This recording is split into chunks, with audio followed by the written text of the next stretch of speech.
Bonjour, bonjour à tous, que Dieu vous bénisse, que la gloire et la louange soient pour notre Dieu. Béni et loué soit le Seigneur, exalté soit le Roi des rois. Merci au Très-Haut pour cette bénédiction très belle. Merci au Dieu de miséricorde, qui aujourd'hui nous a regardés comme il nous voit tous les jours, mais aujourd'hui en particulier parce qu'il nous amène sa servante bien-aimée à cet endroit. Gloire au Seigneur. Nous remercions le Seigneur pour sa bénédiction. Merci Seigneur, parce que il nous a permis de connaître le chemin d'évangélisation et de vie éternelle. Merci à notre Dieu, parce que ce soir viendra le Saint-Esprit dans cet endroit. Gloire à Dieu. Gloire au Seigneur. Vous pouvez vous asseoir, s'il vous plaît, frères et sœurs, avant de commencer. Nous allons jouir d'une bénédiction si belle. Bienvenue à vous tous, frères de l'Église. Bienvenue de l'Église de Dieu ministérielle de Jésus-Christ international. À toutes les personnes qui nous rendent visite aujourd'hui pour la première fois. Mais j'aimerais souhaiter la bienvenue aux frères qui nous rendent visite aujourd'hui de différents lieux, des pasteurs, des collaborateurs de l'Église. Mais j'aimerais saluer le frère Humberto Romero, époux de notre sœur Maria Luisa. Bienvenue mon frère. À la sœur Perla Moreno et au frère Oscar Carillo, administrateur de l'Église ici aux États-Unis. L'Église se réjouit de votre présence à tous et en particulier de la vôtre, sœur Maria Luisa. Nous allons nous lever, nous allons prier, nous allons disposer notre âme, nous allons disposer le cœur. Nous allons tous, comme un seul dans le Seigneur, louer et glorifier ce Dieu qui a eu tant, mais tant de miséricorde de nous. Nous allons le louer, le bénir, disposons notre cœur. Souvenez-vous quand le peuple était attentif dans Néhémie, constamment attentif, Dieu se manifestait. Et je suis sûr que nous souhaitons tous que Dieu se manifeste. Et ce soir, il va se manifester. Béni soit le Seigneur. Père très saint, Dieu béni, Père merveilleux, béni Seigneur, Dieu de miséricorde, béni Seigneur, Père céleste, nous voulons te louer, nous voulons te bénir, nous voulons exalter ton nom Seigneur et te glorifier, te donner tout l'honneur, toute la gloire, tout l'honneur, toute la louange, parce que Seigneur, tu es un Dieu bon, un Dieu grand, un Dieu puissant. Tu es le roi de toute la terre et de l'univers entier, à qui nous louons, nous exaltons, nous glorifions et à qui nous donnons toute honneur et gloire pour tous les siècles des siècles. Seigneur, tu es l'objet de notre louange. Tu es le Dieu des batailles. Tu es le Dieu souverain. Tu es le Père éternel. Merci Seigneur pour ta bénédiction. Merci Seigneur. Nos paroles, Seigneur, sont peu et courtes pour exprimer ta grandeur, pour exprimer notre gratitude de savoir que tu es un Dieu qui vit, qui te manifeste, mais surtout, quand tu te manifestes, tu parles et tu as érigé ton Église et nous sommes témoins de ce pouvoir merveilleux. Seigneur, plus de 150 pays où se rassemblent tes fils et tes filles qui te louent, qui te bénissent, qui sont guidés par toi. Quelle bénédiction d'appartenir à cette Jérusalem spirituelle, à l'Israël de Dieu, à celle qui est dirigée par le Dieu de la gloire. Le Dieu souverain, merci pour ton pouvoir. Merci parce que ton pouvoir et ta présence sont dans chaque assemblée. Merci pour les dons spirituels, le don de la prophétie, les rêves, les visions, et merci pour ce langage si merveilleux et si puissant de ton Saint-Esprit qui nous a amené changement de vie, transformation de l'être. Comment ne pas te louer, Seigneur? Comment ne pas te bénir? Comment ne pas exalter ton Saint-Nom, Seigneur, et te glorifier? Comment ne pas chanter Comment ne pas donner toute la révérence à ton nom? Comment ne pas exalter ton nom, Seigneur, si tu es digne de toute louange? Gloire, gloire à toi, Seigneur, pour toujours.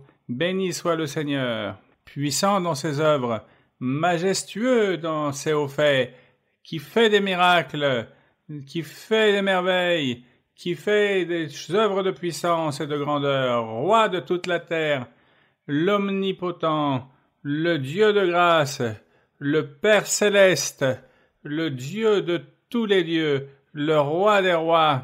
Nous présentons devant toi, Seigneur, cette louange et cet enseignement, cette étude biblique, pour que tu descendes, Seigneur, avec la puissance du haut.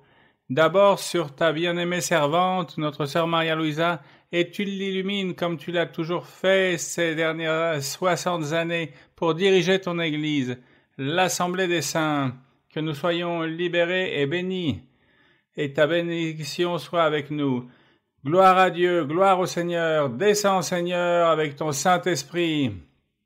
Donne-nous des expériences spirituelles, donne-nous de ton pouvoir pendant qu'elle prêche.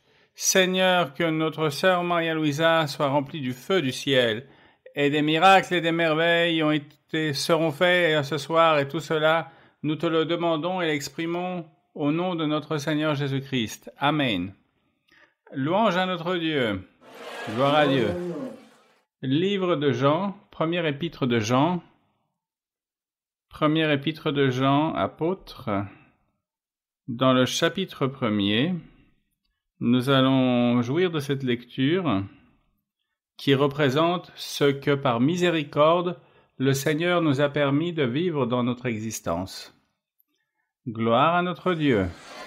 Jean, chapitre 1er. La bénédiction si belle, la bénédiction si merveilleuse. Nous allons lire tous ensemble, parce que cette réunion est tous ensemble pour le Seigneur. Ce qui était dès le commencement, ce que nous avons entendu, ce que nous avons vu de nos yeux, ce que nous avons contemplé et que nos mains ont touché concernant la parole de vie. De la vie quoi? Éternelle. Et le Seigneur Jésus-Christ est la vie éternelle. Et il est avec nous. Gloire au Seigneur. Dans la personne du Saint-Esprit. Verset 2. Car la vie a été manifestée. Et nous l'avons vue. Et nous lui rendons témoignage. Et nous vous annonçons la vie éternelle qui était auprès du Père et qui nous a été manifestée. Gloire au Seigneur. Ce que nous avons vu et entendu, nous vous l'annonçons. À vous aussi, afin que vous aussi, vous soyez en communion avec nous.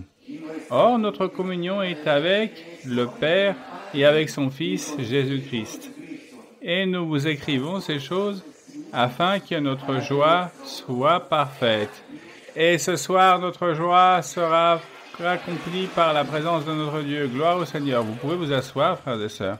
Nous allons chanter au Seigneur ces cantiques qui naissent du plus profond de notre être. Nous allons lui chanter de toute notre âme, avec intelligence. Nous allons méditer dans le Seigneur. Nous allons exalter son nom. Et il y a un hymne très beau, de quelque chose que nous aimerions tous atteindre, tous vivre. Plus près de toi, Seigneur. Hymne 235, plus près de toi, Seigneur.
et qui aujourd'hui donne l'honneur et la gloire à notre Dieu.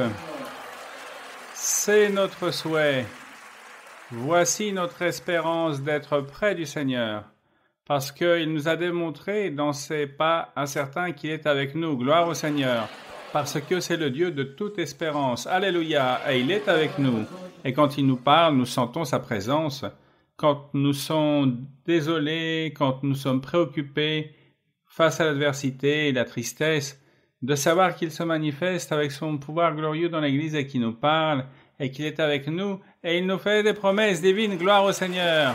Des promesses qui, avec les jours, dans son moment exact, se manifestent. Pour cela, nous le louons et pour cela, nous le bénissons. Parce que c'est le temps de la moisson, comme le dit l'hymne 250. C'est le temps de la moisson. Et nous sommes bénis, gloire à notre Seigneur, parce qu'à travers notre sœur, le Seigneur nous a permis d'obtenir dans son Église cette belle bénédiction. Gloire au Seigneur. 250, c'est le temps de la moisson.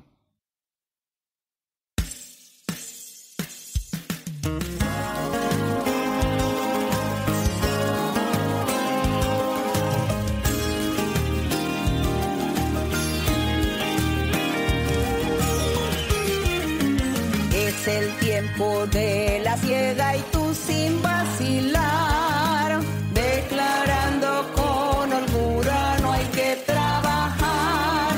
Mientras tanto que el maestro te vuelve a llamar.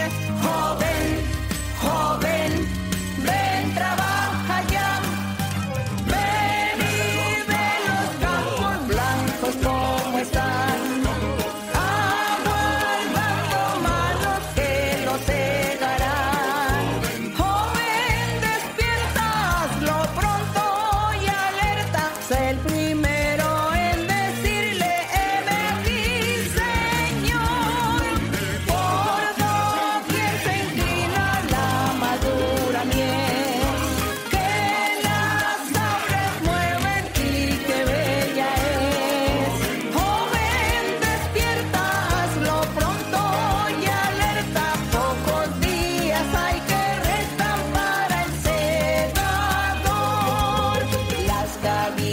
Que recojas joyas de esplendor, brillarán en la corona que dará el Señor. Busca pronto eternas joyas, Dios es premiador. Joven, joven, ven, trabaja ya. Ven y ve los campos blancos como están.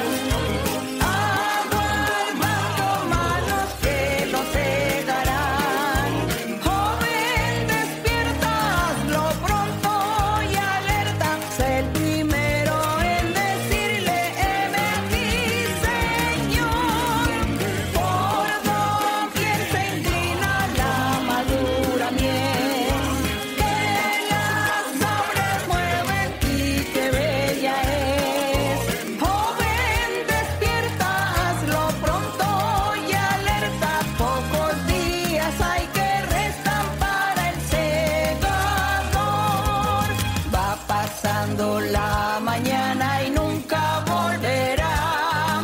Pronto el tiempo de la siega aquí terminará. Te hallarás al fin vacío ante tu Creador. Joven, joven, ven, trabaja ya. Ven y ve los campos blancos como están.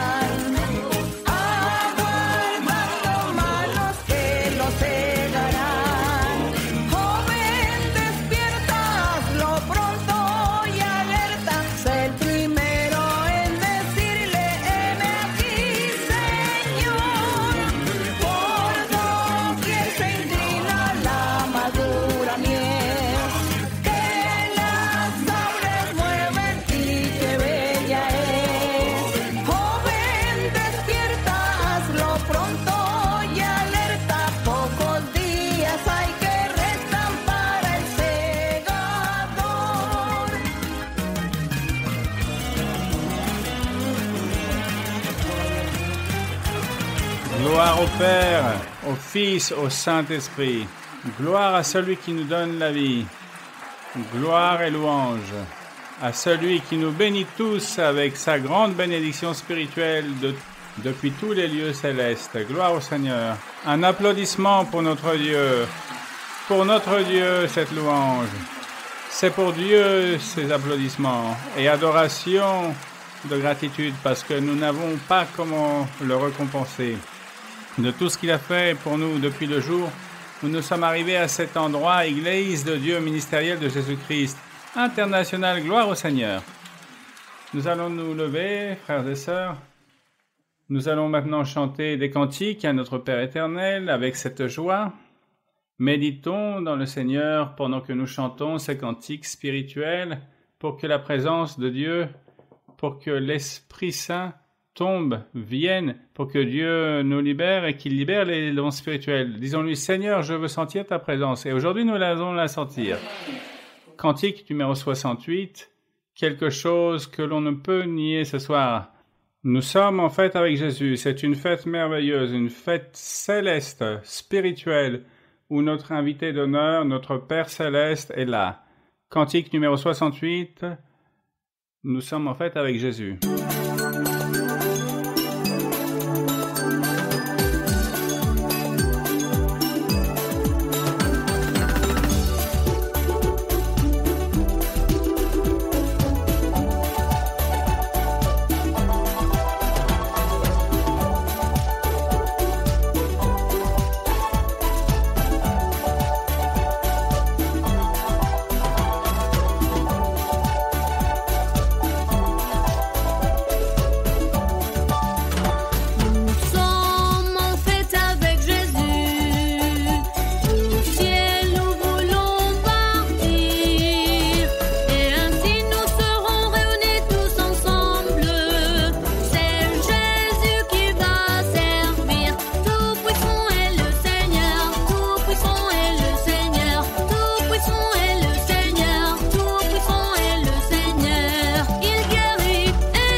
Béni, puissant, donne la liberté.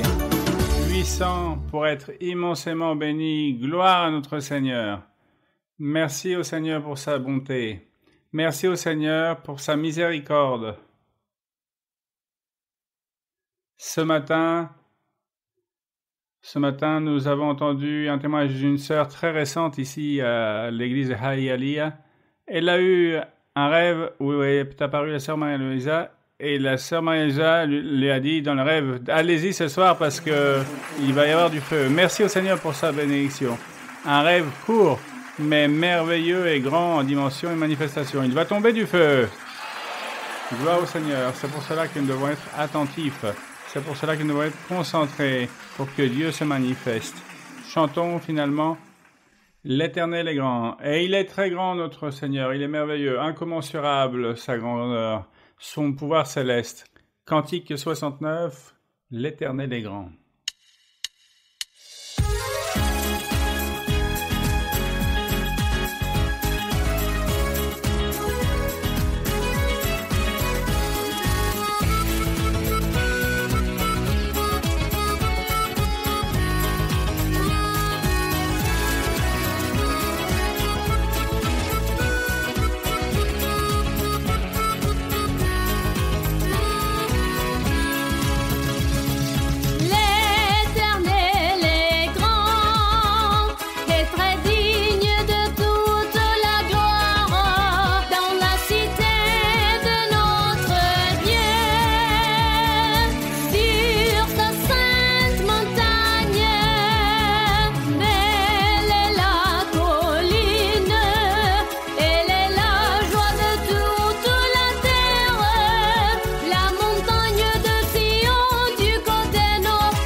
notre Seigneur. Louange au Seigneur. Loué soit le Seigneur. Glorifié, grand est le Seigneur. Digne de suprême louange. Gloire au Seigneur. Gloire à Dieu. Le moment est arrivé que nous attendons tous, si merveilleux. Nous ne pourrons cacher notre affection, notre respect et notre amour pour vous, sœurs, pour tout ce que le Seigneur a fait à travers vous, pour son Église. Que Dieu vous bénisse, sœurs.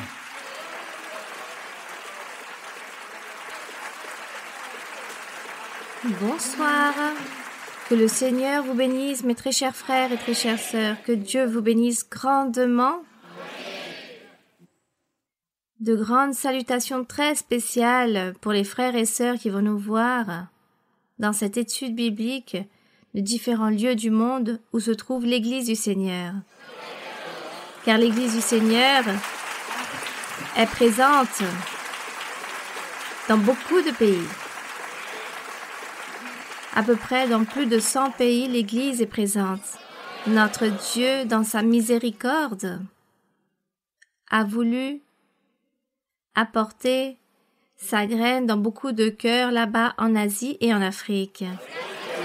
Et nous rendons grâce au Seigneur car il s'agit de l'accomplissement de sa parole, de sa promesse, cette promesse que le Seigneur a faite un soir à plus de 4 personnes lorsqu'il disait qu'il allait établir une assemblée, une église très grande dans le monde entier, qu'elle serait très grande et que c'est lui qui se chargerait de faire grandir cette église, d'apporter les personnes, de convertir les cœurs. Et de cette façon, le Seigneur l'a réalisé, l'a accompli.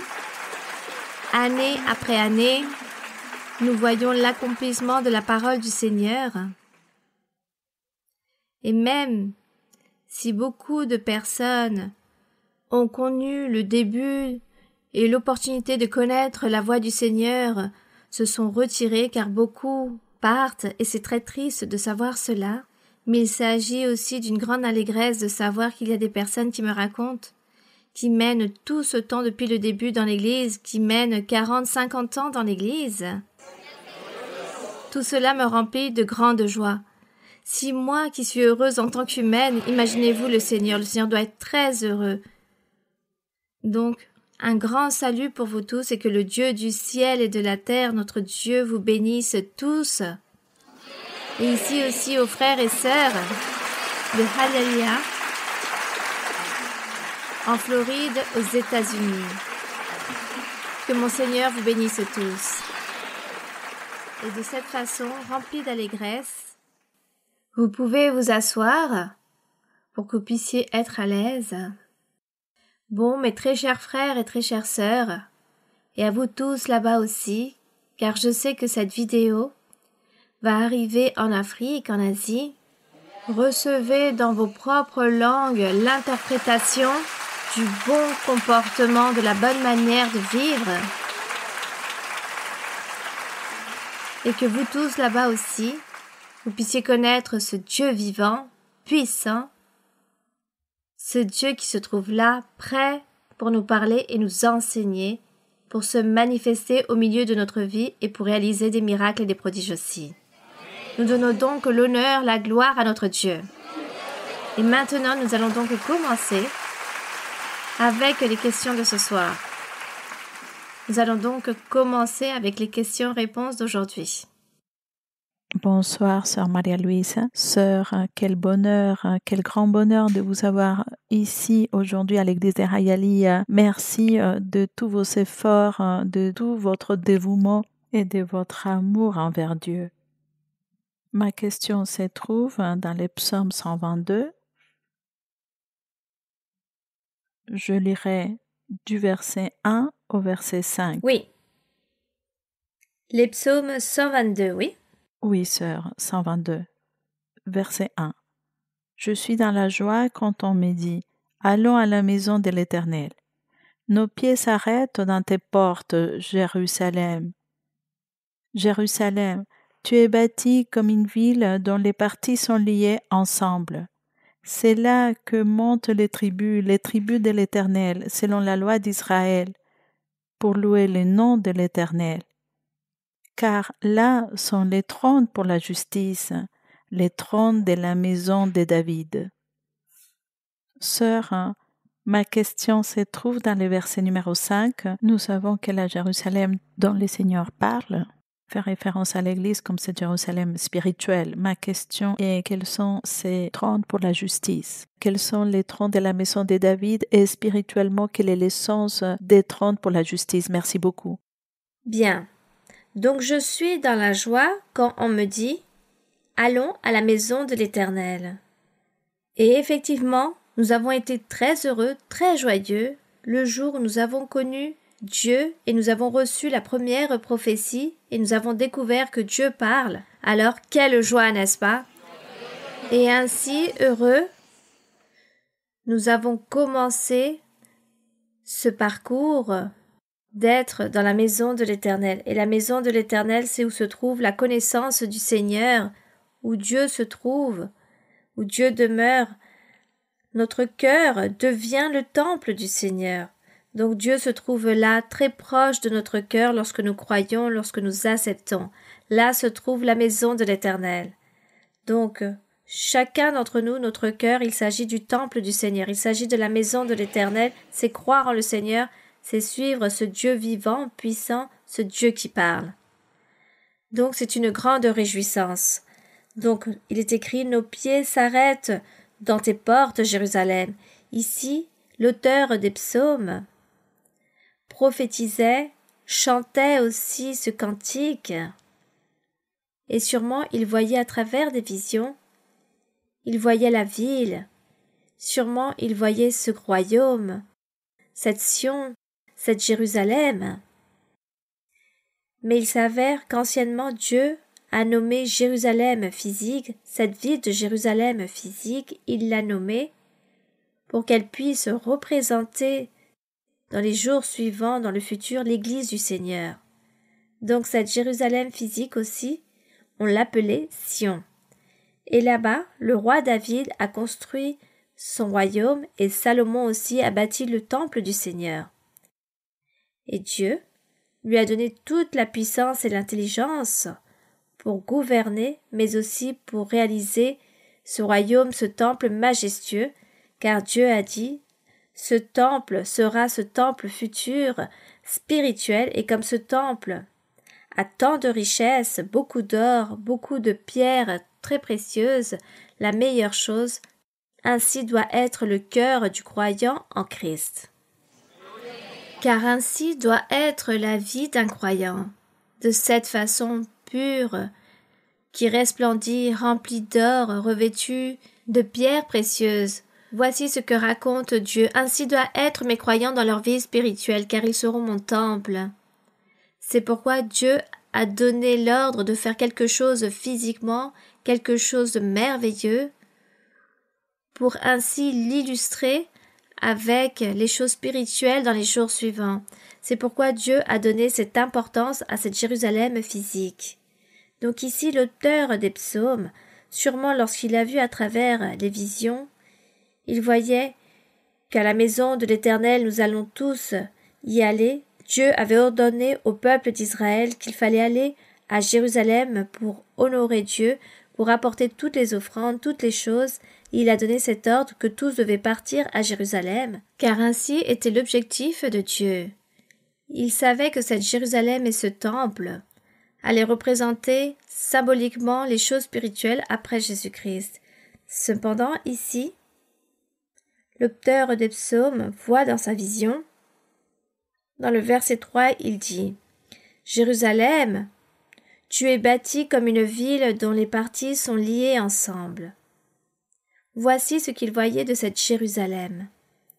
C'est là que montent les tribus à Jérusalem, toutes les tribus de l'Éternel. Il raconte que toutes les tribus de l'Éternel s'y trouvaient, ainsi était l'ordre, lorsque Dieu a dit « Vous devez tous aller à Jérusalem pour honorer Dieu ». Mais le peuple n'a pas obéi. Lorsque vous lisez l'histoire, vous vous rendez compte qu'ils se sont rebellés. Les gens ne se rendaient pas à Jérusalem car c'était très loin. Et les gens réalisaient leur propre temple, leur idolâtrie, proche où ils vivaient, car ils se remplissaient de paresse pour aller à Jérusalem, ils n'ont pas accompli la parole du Seigneur. Cependant, ici est restée cette vision écrite de l'auteur des psaumes au sujet de cette Jérusalem céleste et spirituelle qu'il voyait. Et à cette Jérusalem, tous vont y aller, car les personnes vont être orientées par le Saint-Esprit. Car grâce au Saint-Esprit, qu'il réalise ce grand miracle dans notre vie. Donc il est écrit ici, c'est là que montent les tribus de l'Éternel, selon la loi d'Israël. Les personnes physiques n'ont pas accompli avec cet ordre, mais nous qui sommes spirituels avec l'aide de Dieu, nous allons l'accomplir. Puis il est écrit selon la loi d'Israël pour louer le nom de l'Éternel. Car là, dans cette Jérusalem, sont les trônes pour la justice, se trouve Dieu assis sur son trône. Dieu s'y trouve, car c'est Dieu qui va réaliser cette justice, c'est lui qui va juger les morts et les vivants, comme le racontent les livres d'Apocalypse. Dieu jugera les morts et les vivants, et il se trouvera là-bas dans cette ville de Jérusalem, dans cette Sion, car il est écrit ainsi dans le livre d'Apocalypse. Mais il ne s'agit plus de cette Jérusalem physique que nous connaissons, mais celle qui est spirituelle, car là-bas Dieu jugera. Car l'histoire nous raconte que nous apparaîtrons tous dans le livre de la vie, avec nos bonnes œuvres et mauvaises œuvres. Donc, gardons-nous. Faisons très attention, car toutes nos actions doivent être bonnes, car Dieu écrit tout dans ce livre. Et chacun d'entre nous, nous avons donc ce livre, et Dieu y écrit tout. Nous devons donc gagner beaucoup de points favorables pour notre Dieu. Et là-bas, dans cette Jérusalem, il est écrit que là-bas se trouvent les trônes pour la justice, les trônes de la maison de David. Mais non ce David physique qui a existé, mais un David spirituel, le roi, qui symbolise ici le roi, le Seigneur Jésus-Christ. Les psaumes si merveilleux, comme il est écrit, nous devons les lire avec ce symbolisme, et c'est quelque chose de merveilleux que Dieu a pour son Église. Que Dieu nous permette d'atteindre cette ville et être cette ville et ce temple de Dieu. Bien, continuons. Sœurs, l'église de Hialeah est magnifiée par votre présence. Nous nous sentons non seulement joyeux, mais heureux que vous soyez là. Merci de nous rendre visite et de nous enseigner à aimer et louer le Seigneur, dont nous jouissons ici et nous nous sentons très fiers et joyeux. Sœurs, j'aimerais vous poser 2 questions, si vous me le permettez. Ma première est dans le livre de Jonas, dans le chapitre numéro 2, dans le verset numéro 8. Jonas. Oui, livre du prophète Jonas. Je lis dans le verset 8, où il est dit « Ceux qui s'attachent à de vaines idoles éloignent de la miséricorde. » Et aussi, sœurs, dans l'hymne 251, où nous chantons quelque chose de similaire. Nous chantons « Aujourd'hui, je te donne mon cœur pour que tu enlèves de lui la vaine illusion. » Sœurs, si vous pouvez nous enseigner, s'il vous plaît, ces vanités illusoires dont il est question dans l'hymne, est-ce seulement l'idolâtrie ou aussi cela peut faire référence à ce qu'a écrit le roi Salomon dans le livre de l'Ecclésiaste? Si vous voulez bien nous expliquer afin que nous puissions chanter avec intelligence au Seigneur. Oui, ce n'est pas juste au sujet de ces vaines idoles, car il s'agit d'idolâtrie, mais aussi les autres choses matérielles de la vie. Par exemple, des choses matérielles de la vie que nous, les êtres humains, nous sommes entourés de toutes ces choses, comme les voyages, par exemple, connaître le monde, ou peut-être aller dans des endroits pour pouvoir connaître, voyager. Même au sujet des vêtements, se vêtir avec des vêtements très spéciaux, être à la mode, ou porter certains bijoux. Bon, toutes ces choses que nous voyons, nous sommes entourés de tant de choses. Et disons que l'être humain, ce que sa chair veut, en disant « Ah, j'aimerais porter telle marque, j'aimerais aller à tel pays, j'aimerais tellement aller sur la lune, bon, j'aimerais faire ceci et cela. » Il s'agit des vanités de la vie. Il y a des personnes, il y a des gens, s'ils ont de l'argent, disons, ont un bon budget, eh bien, se réjouissent de toutes ces choses.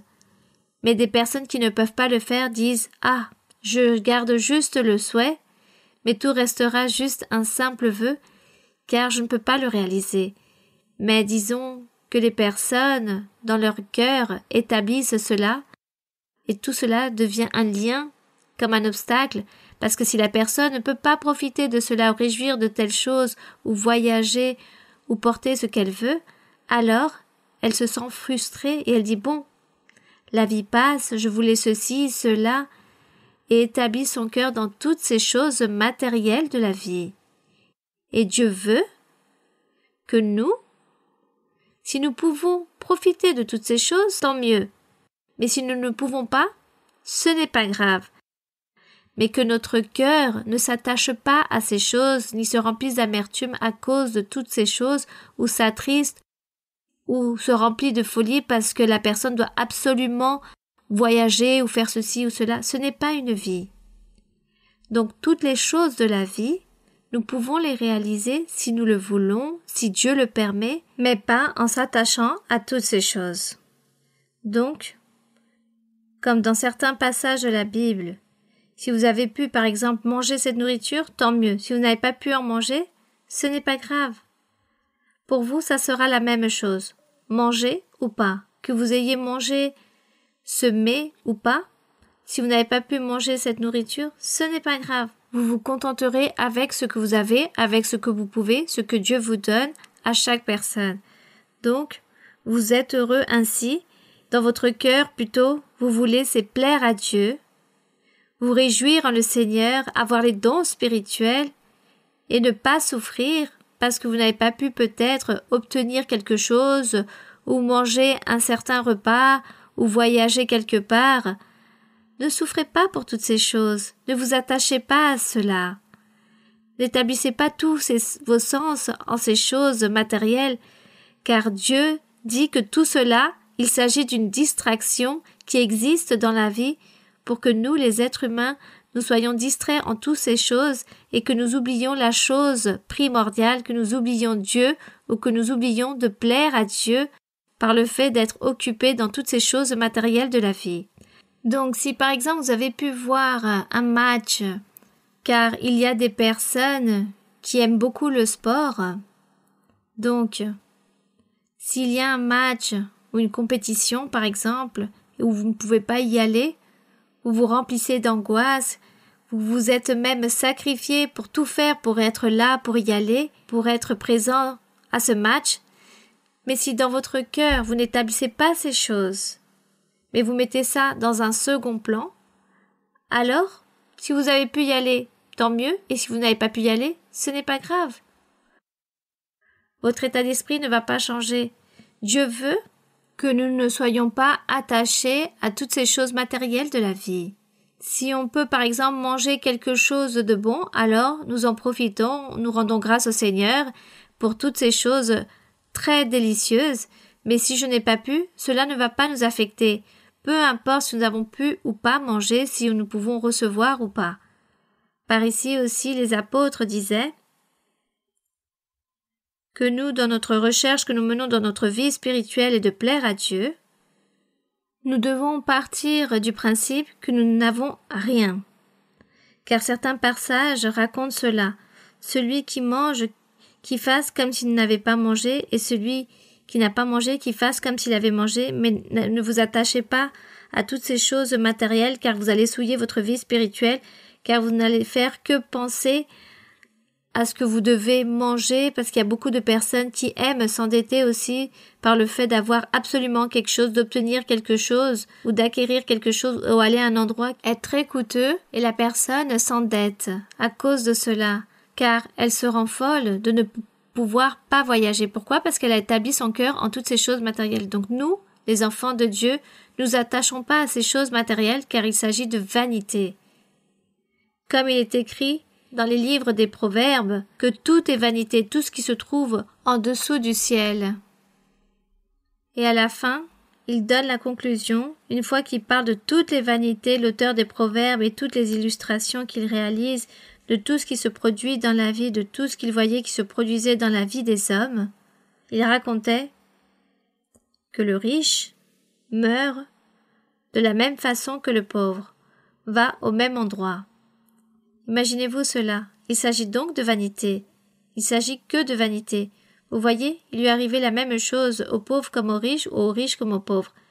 Donc, il faisait comprendre que les êtres humains étant en cette matière et vivant sur cette planète Terre, réellement, nous sommes une vanité. Nous sommes une vanité.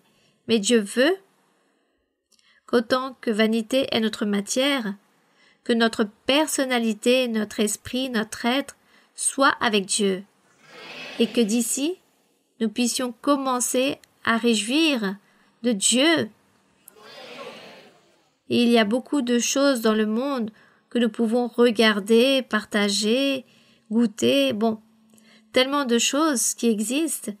Si on peut, tant mieux, et sinon, ce n'est pas grave. Je ne vais pas m'en rendre folle. Peu m'importe si j'y vais ou pas à cet endroit. Peu m'importe si je mange ou pas. Voici ce que Dieu attend de nous, de ses fils. Ne pas marcher dans toutes ces vanités ou dans ces vaines idoles. Ce n'est pas qu'il s'agisse d'un péché, mais la personne commence à souffrir si elle n'arrive pas à obtenir toutes ces choses. Alors ne souffrez pas pour toutes ces choses. Ce n'est pas un péché, mais ne souffrez pas pour toutes ces choses si vous ne pouvez pas réaliser toutes ces choses matérielles. Mais peut-être d'autres personnes le pourront. Juste, Dieu sait à qui il veut donner. Mais si Dieu ne veut pas donner des choses, alors nous disons Seigneur, merci pour ce que tu m'as donné, pour tout ce que tu me donnes chaque jour. Car il s'agit de vanité, et ce n'est pas juste de l'idolâtrie en parlant des idoles, mais toutes les choses matérielles de la vie étaient ces vaines idoles que les yeux ne se lassent jamais de voir et veulent prendre plaisir, qui ont tous ces désirs. Voici ce que notre ennemi, le diable, justement, établit lorsqu'il connaît la faiblesse de quelqu'un. Il établit toutes ces tentations pour que la personne tombe dans le piège et puisse tomber dans ce piège. Et de cette façon, la personne va déplaire à Dieu. Et c'est la lutte que nous menons tous les jours, continuellement, en notant toutes nos faiblesses, en disant au Seigneur que nous devons être forts et réalistes. Soyons pratiques et réalistes et n'établissons pas tant de choses, tant de mystères à la vie. Voici ce que le Seigneur attend de nous et nous allons le réussir grâce à l'aide de notre Dieu. Bien, continuons. Ma deuxième question, sœur, est basée sur le livre des psaumes, dans le chapitre numéro 145, verset 3. L'Éternel est grand et très digne de louange, et sa grandeur est insondable. Sœur, dans ce dernier verset, nous donnons la qualité de suprême à la louange dont le Seigneur est digne. J'aimerais, sœur, si vous pouvez nous enseigner qu'est-ce qui caractérise une louange qui pourrait être caractérisée de suprême afin de pouvoir nous perfectionner et avoir des meilleures louanges pour notre Seigneur et croître dans notre vie spirituelle. Je pense que la louange suprême, la plus grande louange, la digne louange, c'est celle qui sort d'un cœur sincère, de cœur qui réellement se dispose pour plaire à Dieu. Donc ces louanges, je pense que le Seigneur les accepte. Il se rend très heureux, très joyeux avec toutes ces louanges, car elles viennent du cœur, toutes celles qui proviennent du cœur.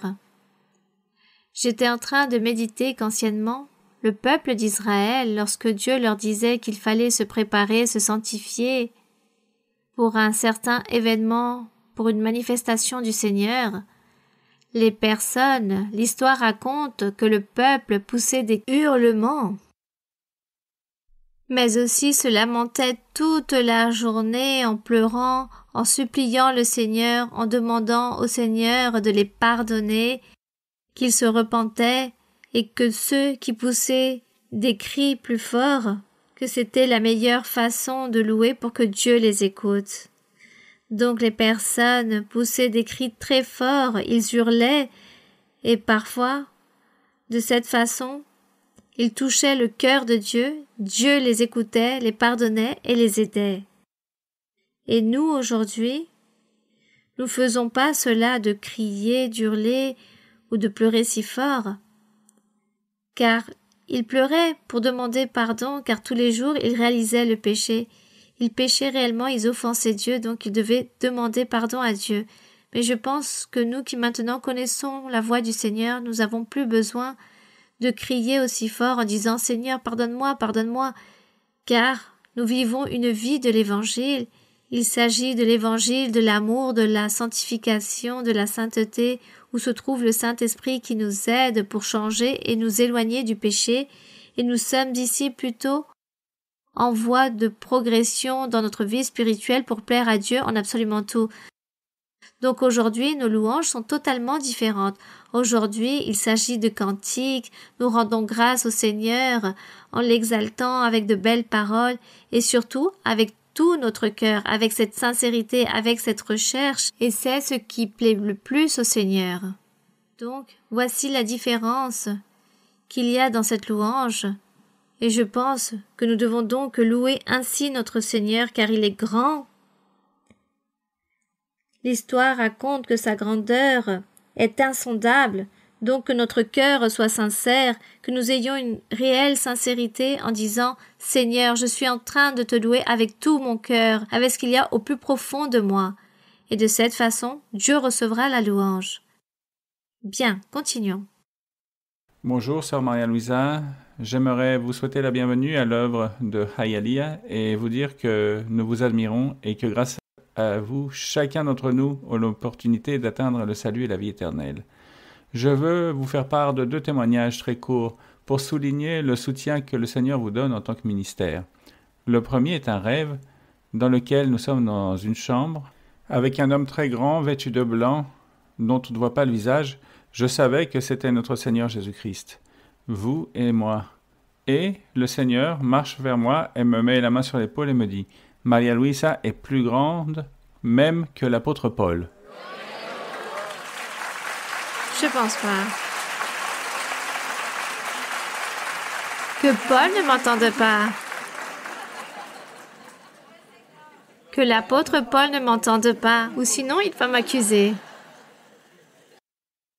Et à ce moment, vous aviez un téléphone qui commence à sonner et quand vous répondez, c'était l'apôtre Paul.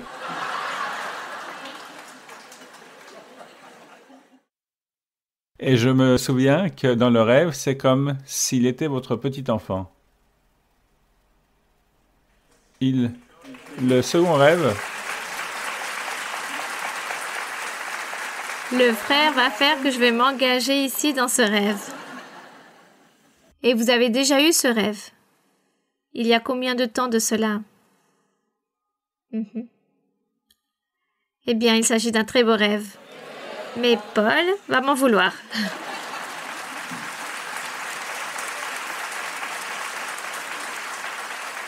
Puis dans ce rêve, vous racontez que Paul est apparu? Oui, mais qu'il était enfant. vous aviez un téléphone et l'apôtre Paul vous a appelé.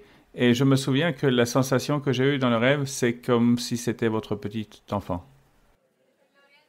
Eh bien, sûrement que cela signifie quelque chose en particulier.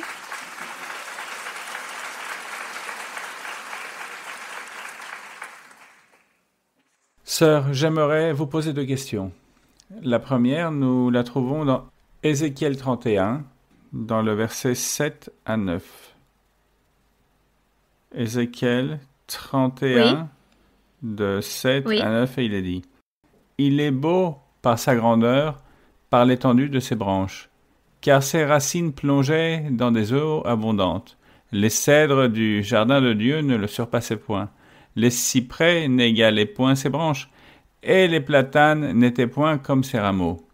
Aucun arbre du jardin de Dieu ne lui était comparable en beauté. Je l'avais embelli par la multitude de ses branches, et tous les arbres d'Éden dans le jardin de Dieu lui portaient envie. » Sœur, dans ces versets, nous voyons comment le Seigneur a fait le diable supérieur aux autres anges, au point que les anges étaient envieux de lui. Nous savons que le diable a été destitué de sa beauté à cause de sa rébellion, de sa convoitise et son orgueil, sa colère. Et parmi tous ses péchés, on trouvait aussi sa jalousie de Dieu, sachant que Dieu étant le créateur de tout, et même si c'est Dieu qui l'avait créé, il voulait s'asseoir sur son trône de gloire. Pour moi, ça a toujours été un grand mystère, le glorieux, que d'être un être humain, au point que l'ennemi nous attaque parce qu'il est jaloux de nous, parce que dans toute la création de Dieu, nous sommes les seuls créés à l'image du Seigneur. Et comme a dit notre Seigneur, « Je suis dans le Père en moi », s'il nous permet d'être un en Christ, nous sommes aussi un dans le Père, et que la plénitude de Dieu Père, Dieu Fils et Dieu Saint-Esprit peut demeurer dans le cœur d'une personne, des choses, comme il est dit dans première épître de Pierre 12, dans lesquelles souhaitent voir les anges. Sœur, pourriez-vous, s'il vous plaît, nous développer quelles sont les choses que souhaitent voir les anges et qui impliquent d'être créatures à l'image et ressemblance de Dieu? Ce que les anges désirent regarder, c'est la manifestation du Seigneur Jésus-Christ ici sur la terre. Et l'Évangile, qui a commencé avec le Seigneur Jésus, les miracles, les prodiges, la grandeur, la grande manifestation du Seigneur, ce qu'il fait et fera, c'est ce que les anges portent en vie, car là-bas, ils ne peuvent pas subir ce que nous, aujourd'hui, les êtres humains, nous sommes en train de réjouir de notre Dieu et du Saint-Esprit. Ces dons spirituels et la présence de Dieu, les miracles, les prodiges et la manifestation glorieuse du Seigneur. Voici ce que les anges là-bas ne peuvent voir de nous ici, les êtres humains, et ce qu'ils veulent et désirent voir, ils n'arrivent pas à le voir, car Dieu ne leur permet pas. Donc, c'est pourquoi il raconte ici que la manifestation de notre Seigneur Jésus-Christ ici sur la terre sera encore plus grande. C'est ce qu'il y a de plus grand, car c'est beaucoup plus beau de vivre avec le Seigneur que comme les anges qui sont là-bas. Ils ont leur propre vision, mais ce que le Seigneur fait et a déjà fait depuis plus de 2000 ans avec sa manifestation, ce que Dieu a fait avec les êtres humains, c'est ce que les anges portent en vie, car ils ne peuvent pas réjouir de toutes ces choses comme nous qui avons réjoui de notre Dieu, par exemple des miracles que Dieu fait, tous ces prodiges. Et la manière de comment il se manifeste parmi nous lorsqu'il nous aide aussi pour le louer, pour le glorifier, lorsque le Saint-Esprit se manifeste. Donc tout cela, il s'agit de grandes merveilles, c'est des choses merveilleuses que les anges connaissent et veulent voir. Mais sûrement un jour, ils le verront lorsque l'Église aussi se trouvera là-bas à la vie éternelle avec le Seigneur. Bien, continuons. Ma deuxième question est la suivante. Excusez-moi de la poser parce qu'elle est peut-être logique et très simple, mais comprenant que la volonté de Dieu est parfaite et qu'il agit selon son plan, j'aimerais vous demander, sans mettre personne mal à l'aise, pourquoi un frère ou une sœur peuvent passer 10, 15 ans à imposer les mains et ne reçoivent pas le don de prophétie? Bon, disons que je ne me suis pas trop penchée sur cela, car le Seigneur met à son service chaque personne comme il veut. Dans la Bible, il est écrit que non tous prophétisent. Tous parlent en langue? Non. Tous sont-ils prophètes? Non. Tous prophétisent-ils? Non. Ont-ils tous le don du discernement? Non, non tous. À qui Dieu veut donner et se manifester. Donc ce n'est pas à toutes les personnes qu'il va donner de même, à qui Dieu veut donner les dons spirituels et la manière de comment il veut qu'on lui sert. Donc, il faut prendre en compte que nous avons aussi notre ennemi, le diable, ainsi que tous les démons et tous ces mauvais esprits qui viennent dans notre vie, viennent aux êtres humains pour les posséder.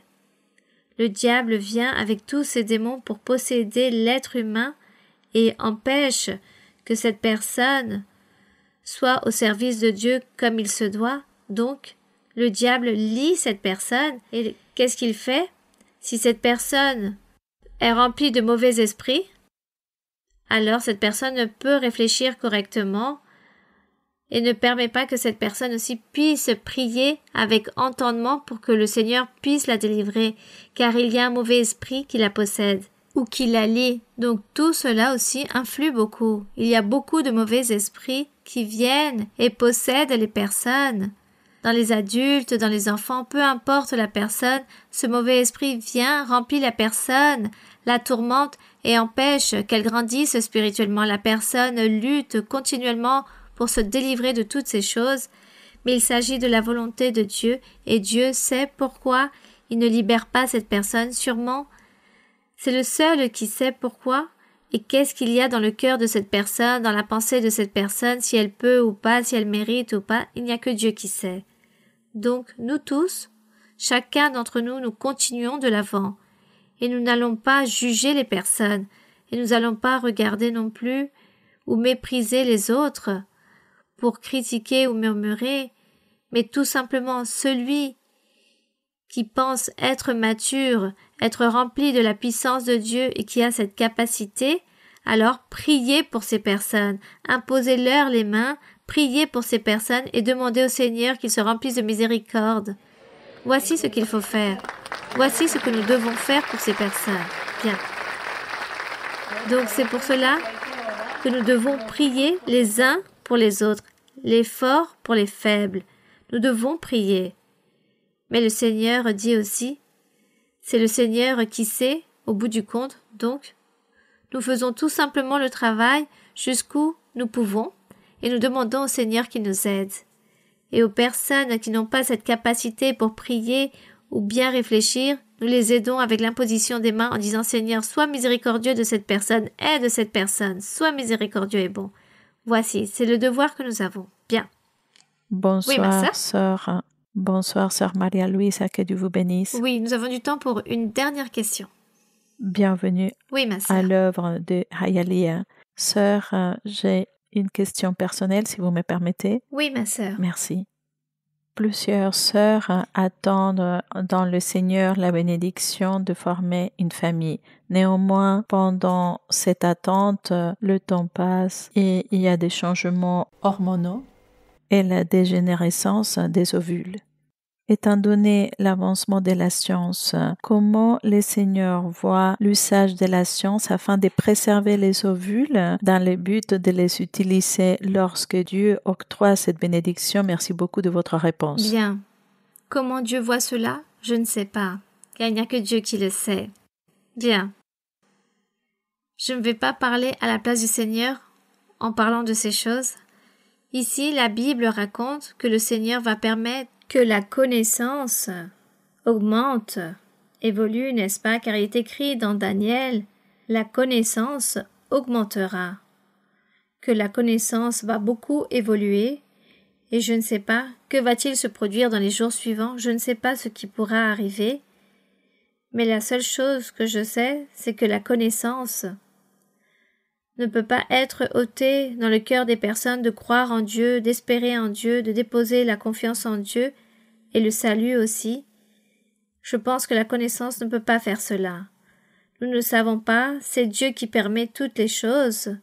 Si quelqu'un, par exemple, va faire cela, et Dieu voit qu'elle fait les choses incorrectes, Dieu parlera à temps en disant « ne fais pas cette chose ».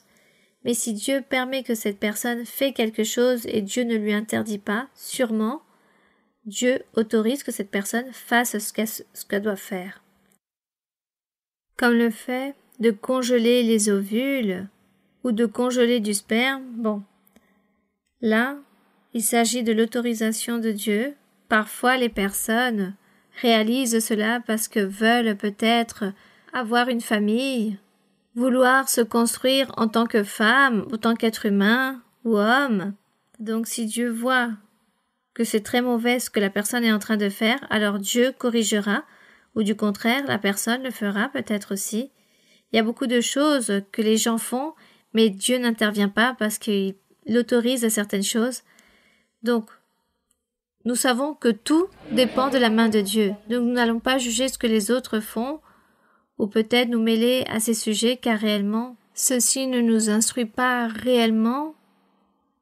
Donc, Dieu nous enseigne toujours que nous devons chercher la vie spirituelle, que nous devons prier le Seigneur, que nous devons être confiants et lui demander à lui beaucoup de choses.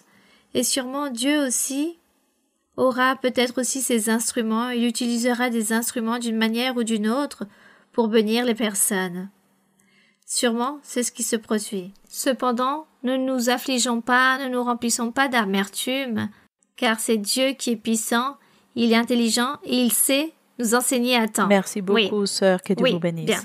Maintenant, une toute dernière. Oui, mon frère? Sœur, bonjour. Que Dieu vous bénisse grandement. C'est un grand privilège de vous avoir ici à nouveau dans le temple d'Hialeah. Personnellement, je veux vous remercier d'être ce grand exemple de ce que ça signifie d'être courageux dans les chemins du Seigneur.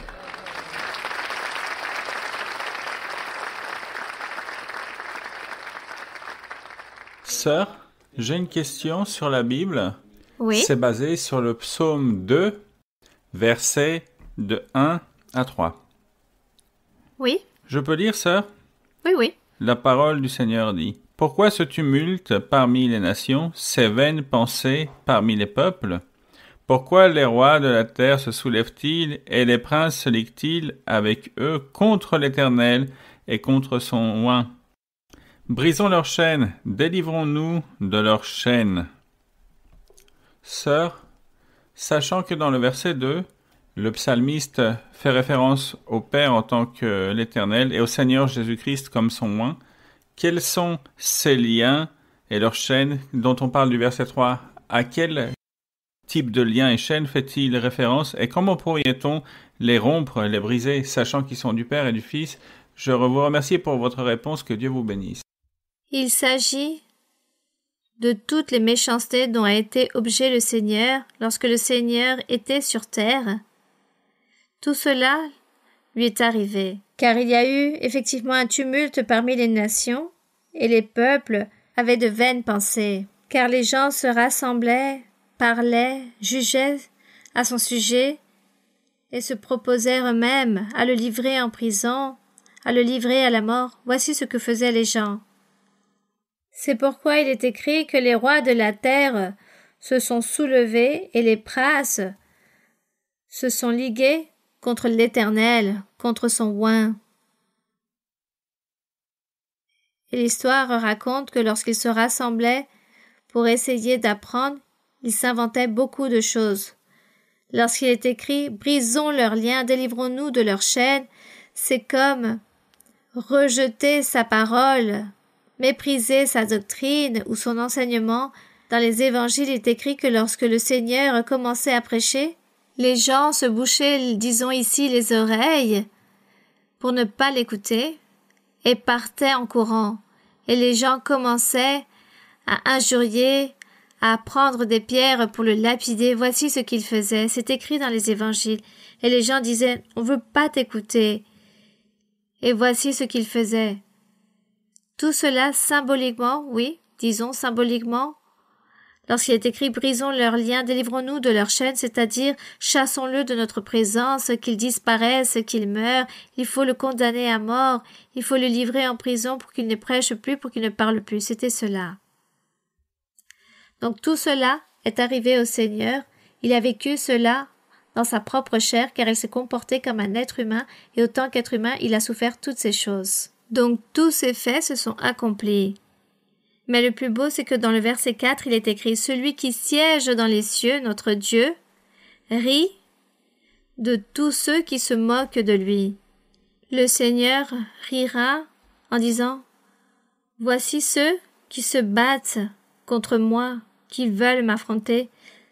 Étant moi-même le Créateur du ciel et de la terre, le Tout-Puissant, sachant qu'il s'agit des êtres inférieurs à moi, plus petits que des vers qu'ils veulent s'affronter à moi. Voici ce que le Seigneur disait lorsqu'il dit « Celui qui siège dans les cieux rit, le Seigneur se moque d'eux, car il n'allait pas permettre qu'ils fassent toutes ces choses qu'ils voulaient faire contre le Seigneur. Il s'est produit juste ce que Dieu a planifié, tout simplement. Bien. Donc, de ce fait, bon, Une toute petite dernière question. La toute dernière. Sœur, merci beaucoup de Oui, cette mon frère. opportunité. Sœur Maria-Louisa, recevez une cordiale bienvenue à l'église de Hialeah. Si vous me le permettez, j'ai une question dans la Bible. Dans l'Épître aux Romains, chapitre 11, verset numéro 8. Oui. Épître de Paul aux Romains, Romains 8, chapitre verset 11. 8. Oui, mon frère. Selon qu'il est écrit, Dieu leur a donné un esprit d'assoupissement, des yeux pour ne point voir et des oreilles pour ne point entendre jusqu'à ce jour. Sœur Maria-Louisa, s'il vous plaît, pourriez-vous nous enseigner ce que signifie un esprit d'assoupissement? J'aimerais savoir si c'est en rapport avec la compréhension obscurcie et comment cela se manifeste dans la vie spirituelle aujourd'hui. Merci, Sœur Maria-Louisa. Donc, chapitre 11, verset 8, où il est écrit qu'aux Israélites, au peuple d'Israël, le Seigneur a dit qu'il leur a donné un esprit d'assoupissement. Pourquoi? Parce qu'ils ont été rebelles, désobéissants, dès le début, obstinés. Ils avaient un cœur endurci. C'est pourquoi le Seigneur s'est irrité et les a châtiés en leur donnant cet esprit d'assoupissement. Parmi tant d'autres, Dieu leur a donné des yeux pour ne point voir et leur a donné des oreilles pour ne point entendre jusqu'à ce jour, et effectivement cela s'est produit ainsi. Et cet assoupissement enferme beaucoup de choses, car parmi eux-mêmes, ils n'arrivaient pas à s'entendre, à comprendre la voix de Dieu.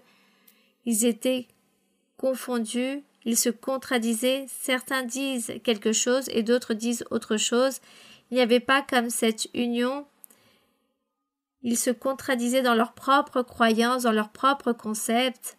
En quelque sorte, ils s'accrochaient entre eux, ils se battaient entre eux par le fait de croire ou de diriger la religion à leur façon. Ils étaient tous complètement perdus. L'un fait une chose, l'autre dit autre chose. L'un dit « ne m'interprète pas de cette façon » car l'autre personne va interpréter d'une manière différente. Il y avait comme un grand débat et il n'y avait plus de compréhension entre eux. Ils étaient tous complètement confondus. Ils étaient complètement désorientés au milieu de ces liens, de ces chaînes, car le Seigneur les a châtiés de la sorte, donc ils n'arrivaient pas à comprendre le plan de Dieu. Même s'ils voyaient les miracles et prodiges que Dieu faisait, ils ne se troublaient pas pour autant, car leurs pensées n'étaient pas capables pour discerner et comprendre la voix du Seigneur à cause de leur endurcissement de cœur et leur rébellion. Voici de quoi il s'agit ici. C'est pourquoi il y avait cette confusion parmi eux. Ils ne cessaient de se quereller eux-mêmes. Ils étaient complètement perdus dans leurs croyances. Il n'y avait pas d'unité entre eux. Bien. Nous allons donc rendre grâce au Seigneur. Et vos questions ont été très intéressantes, très belles. Nous avons touché de beaux sujets, car j'aime beaucoup lorsqu'il y a des questions au sujet des psaumes. Nous allons donc maintenant rendre grâce au Seigneur. Nous allons donc aujourd'hui prier le Seigneur et demander au Seigneur pour des miracles, pour que le Seigneur se manifeste à travers des miracles, des prodiges, que le Seigneur réalise des guérisons, car je sais que beaucoup de personnes qui vont voir la vidéo dans notre prière que nous allons réaliser, le Seigneur bénit et se manifeste. Il nous bénit tous, nous qui sommes ici, et bénit aussi les personnes qui vont voir cette vidéo, car notre Dieu est ainsi, il est réel. Et nous rendons grâce au Seigneur, car il se manifeste de cette façon. Nous allons donc prier. Béni soit notre Seigneur, béni soit notre Dieu Tout-Puissant. Nous te rendons grâce, Seigneur, pour ton amour, pour ta miséricorde, pour toute ta bonté, pour ta sainte parole. Nous te rendons grâce, Seigneur, pour tous les écrits de la Bible, car tu les embellis chaque jour avec ta présence, avec ton Saint-Esprit. Et toi, Seigneur, tu décores chaque parole avec la puissance de ton Saint-Esprit. Et nous nous réjouissons en toi. Nous nous remplissons d'allégresse et de joie, de savoir et de ressentir dans notre cœur que nous sommes en train de suivre ce véritable chemin qui nous mène à toi. et que nous sommes ici en train de lutter et de marcher vers cette Sion merveilleuse, vers cette Jérusalem. Nous sommes, Seigneur, dans notre parcours, grâce à toi. Avec ton aide, tu es notre soupir, tu es notre guide, tu es notre orientation et qui nous conduit à continuer de l'avant et tu nous donneras la victoire pour que nous puissions prospérer dans notre vie, dans tous les aspects de notre vie, spirituelle et matérielle. Seigneur, manifeste-toi dans chaque cœur, dans chaque vie, dans chaque personne qui écoute. Manifeste-toi et donne l'intelligence, donne la sagesse, la connaissance à chaque personne pour que chaque être humain qui écoute ta parole, qu'il faut lire la Bible, qu'ils écoutent l'enseignement et que le cœur se dispose, que la pensée soit ouverte et que toi, mon Seigneur, tu donnes à chacun des révélations et que tu puisses appuyer et orienter les personnes et les remplir de la puissance de ton Saint-Esprit pour que les gens ressentent dans leur cœur que tu viens habiter dans chacun d'eux. Car nous voulons, Seigneur, cela comme le dit la Bible, comme le raconte la Bible, que le cœur qui t'aime sera ton temple. Nous voulons être ton temple. Nous voulons que tu puisses demeurer en nous.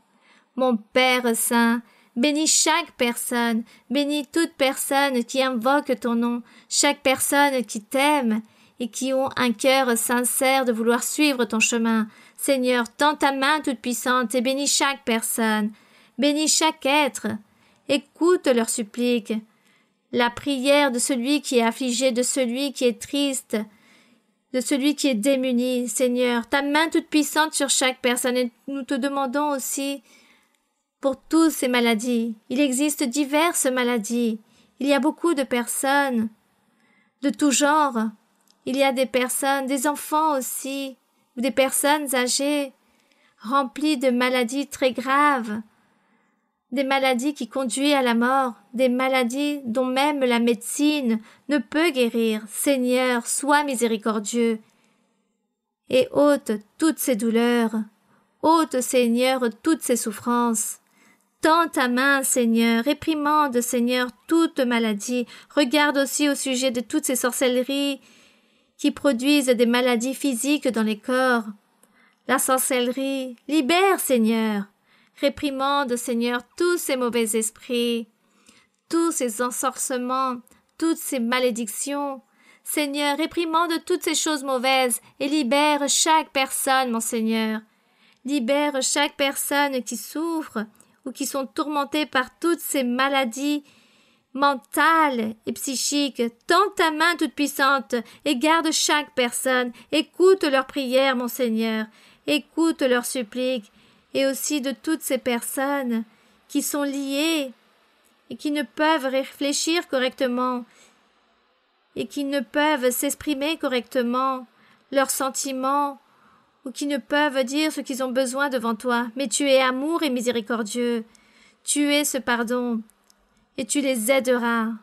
Tu nous aideras, mon Seigneur. Merci, éternel Dieu. Merci, mon Père céleste. Car au nom glorieux de Jésus-Christ, ton Fils bien-aimé, nous te demandons toutes ces choses. Nous te demandons de la miséricorde et de l'amour. Nous te demandons pardon, mon Seigneur. Aide-nous, Seigneur, à continuer de l'avant. Donne-nous la joie et l'allégresse dans notre cœur. Béni soit notre Dieu. Merci, mon Seigneur. Merci, mon Père Saint. Au nom glorieux de Jésus-Christ, ton Fils bien-aimé, nous te le demandons. Que l'honneur et la gloire soient pour toi, mon Seigneur, aujourd'hui et pour toujours.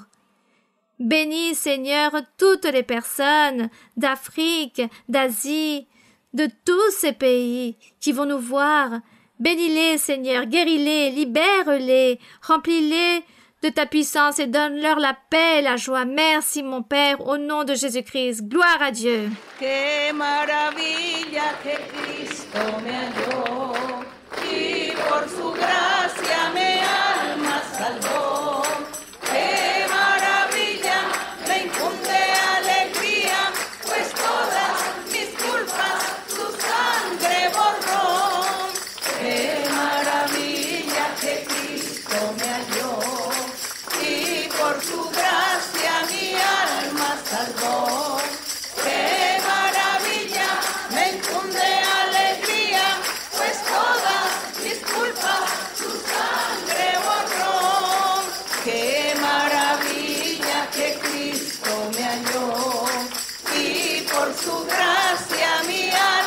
salvó. ¡Qué maravilla! Me infunde alegría, pues todas mis culpas su sangre borró. Gloire à mon Seigneur. Nous rendons grâce au Seigneur. Nous rendons grâce au Tout-Puissant. Que le Seigneur vous bénisse. À chacun d'entre vous, que Dieu vous bénisse. Et merci beaucoup mes frères et sœurs. Que Dieu vous bénisse. Merci, merci.